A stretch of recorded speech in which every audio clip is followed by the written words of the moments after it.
Olá, graça e paz da parte de Deus, nosso Pai, e da parte do nosso Senhor e Salvador Jesus Cristo, seja com você. Estamos passeando pelo livro Talmidim, o passo a passo de Jesus, de Ed Renekiewicz.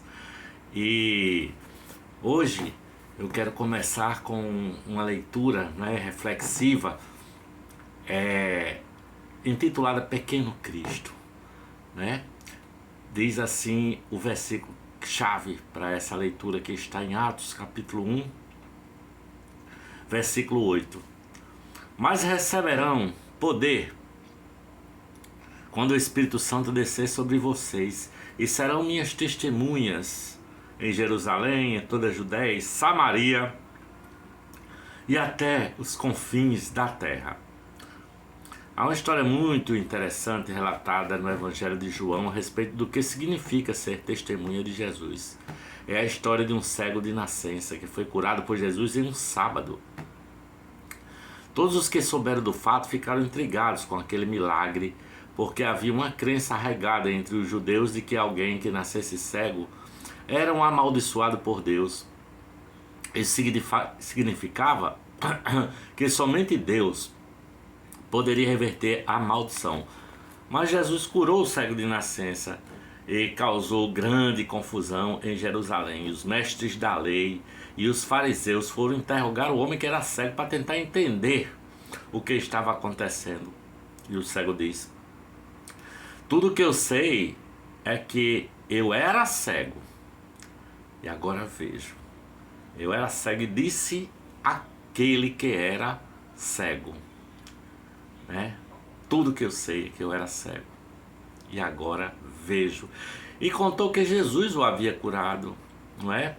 Em resumo, é isso que as pessoas geralmente pensam ser o trabalho de uma testemunha de Jesus: contar o que Jesus fez em sua vida. Entretanto, não é esse o conceito de testemunha que Jesus tem em mente quando promete o derramamento do Espírito Santo sobre todos os seus talmidim. O cego que fora curado por Jesus não era um homem cheio do Espírito Santo. Era apenas um homem curado por Jesus, alguém que tinha sido beneficiado por ele, sabe? Mas não era uma pessoa cheia do Espírito Santo, porque então Jesus afirma que precisamos ser cheios do poder do Espírito Santo para que possamos ser suas testemunhas. Ser testemunha de Jesus não é apenas dizer o que Jesus fez em minha vida. Ser testemunha de Jesus de fato é ser uma expressão da pessoa de Jesus. Ser essa testemunha, né? Testemunhar de Jesus é viver de tal maneira que as pessoas vejam Jesus em mim, sabe? Foi o que aconteceu ali na cidade de Antioquia, né? Os talmidim de Jesus foram pela primeira vez chamados cristãos, isso é, pequenos cristos, tá? Aqueles seguidores de Jesus estavam tão identificados com ele que foram confundidos com ele. Somente o poder do Espírito Santo, somente o poder pode nos dar essa condição extraordinária de sermos identificados com Jesus Cristo de Nazaré e semelhantes a ele. O desejo de um talmide de Jesus é que o Espírito Santo o revista com poder para que ele seja de fato uma testemunha de Jesus, uma pessoa confundida com Jesus. Eis uma grande pretensão que deve ser transformada também em oração, né? É preciso que nós oremos e peçamos a Deus que assim seja, que nós nos transformemos na pessoa de Jesus, né? Tem um texto aqui de João 14, verso 12, que diz assim, ó: digo-lhes a verdade, aquele que crê em mim também fará as obras que tenho realizado. Fará coisas maiores do que estas, porque eu estou indo para o Pai, disse Jesus. João 14, versículo 12. A promessa de Jesus é extraordinária. Cremos em Jesus, não é? Somos seus talmidim e ouvimos de sua boca que faríamos as mesmas coisas que ele fez e até maiores. E isso tudo está dentro da lógica do discipulado. O discípulo quer ser igual a seu mestre, praticamente uma extensão dele. Não é menos do que isso que Jesus promete a todos nós. E não é por outro motivo que Jesus promete derramar o Espírito Santo sobre seus talmidim. E isso está claro. O mesmo Espírito que estava sobre Jesus está também sobre seus talmidim. A grande discussão, portanto, é o que significa obras maiores, entre aspas, né? O que significa isso? De que as obras maiores do que as obras de Jesus? Será que vamos ressuscitar mais mortos do que Jesus ressuscitou? Será que vamos andar sobre as águas como Jesus andou? Será que vamos transformar água em vinho como Jesus transformou em Caná da Galileia? Qual é o significado de obras maiores do que as obras de Jesus? Os teólogos propõem algumas possibilidades de interpretação. Uma delas sugere que Jesus está se referindo a milagres, mais precisamente à quantidade de milagres. De fato, em 2000 anos é possível que os talmidim de Jesus tenham realizado maior quantidade de milagres do que Jesus conseguiu realizar em apenas 3 anos de ministério público. Outros intérpretes da Bíblia acreditam que Jesus se referia à qualidade dos milagres. Particularmente, não consigo imaginar o que isso quer dizer. Não consigo. Outra corrente teológica acredita que é preciso dar outra significação ao que se entende por milagre. Jesus andava sobre as águas, alimentava multidões, mas seus talmidim constroem cargueiros imensos que atravessam os mares para levar alimento aos pobres de outro continente. Fazem cirurgias cardíacas intrauterinas, transplante de córnea e cruzam os ares em aviões supersônicos. Realmente, essas são obras grandiosas.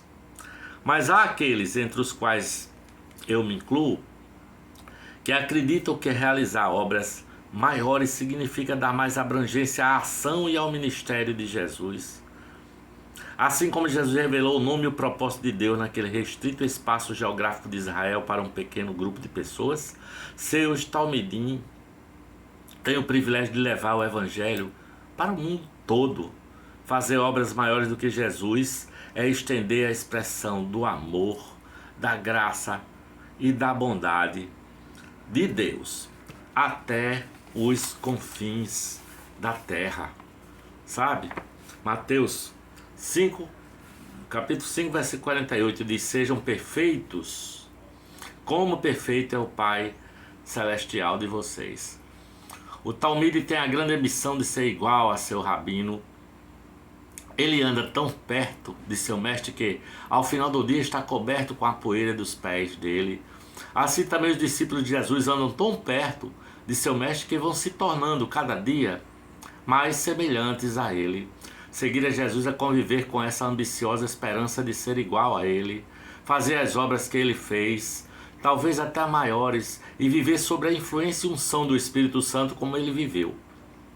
Aos poucos, o talmide de Jesus vai se tornando uma extensão e uma expressão do próprio Jesus. Como se isso não fosse pretensão suficiente, agora Jesus vem dizer que devemos ser perfeitos, como é perfeito o nosso Pai que está nos céus.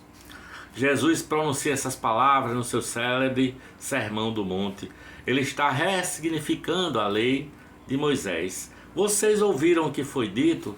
Ame o próximo e odeie seu inimigo, mas eu lhes digo: amem os seus inimigos, orem pelos que os perseguem, para que vocês venham a ser filhos do Pai, seu Pai que está nos céus. Mateus capítulo 5, versículos 43 a 45. Jesus inaugura um novo comportamento baseado no amor de Deus. Ele está dizendo que se amamos somente nossos amigos e aqueles que nos parecem minimamente amáveis, não estamos sendo nada além de ordinários, sabe? Mas quando amamos nossos inimigos e aqueles que nos perseguem, estamos nos assemelhando a Deus, que faz raiar o seu sol sobre maus e bons e derrama sua chuva sobre justos e injustos. Este é o amor de Deus oferecido e derramado sobre todos nós, sabe? Independentemente de nossos méritos, Deus nos ama não porque nós merecemos ser amados. Deus nos ama não porque somos dignos de amor, não. Deus nos ama porque é amor. Ser perfeito é amar como Deus ama. Isso muda radicalmente nossa compreensão do que significa ser perfeito. O padrão de perfeição do Talmide de Jesus é o Pai celestial. A perfeição do Pai reside em seu amor. Ser perfeito é amar como Deus ama, indistintamente, independentemente dos méritos de quem é amado. Fazer as obras maiores do que as obras feitas por Jesus implica estender o amor de Deus para além de todas as fronteiras que nos separam, inclusive e principalmente de nossos inimigos e dos que injustamente nos perseguem. Esse é o Talmidim de Ed René Kivitz, o passo a passo de Jesus, para que eu e você creia, aprenda e venha a ser abençoado nesse caminho estreito que conduz à vida e à vida eterna, esse caminho de quem disse: eu sou o caminho e a verdade e a vida. Ninguém vem ao Pai se não for por meio de mim. Foi o que disse Jesus Cristo de Nazaré. Beijo no seu coração, que a paz de Deus e a graça de Jesus esteja com você e com os seus, hoje e para todo sempre. Amém.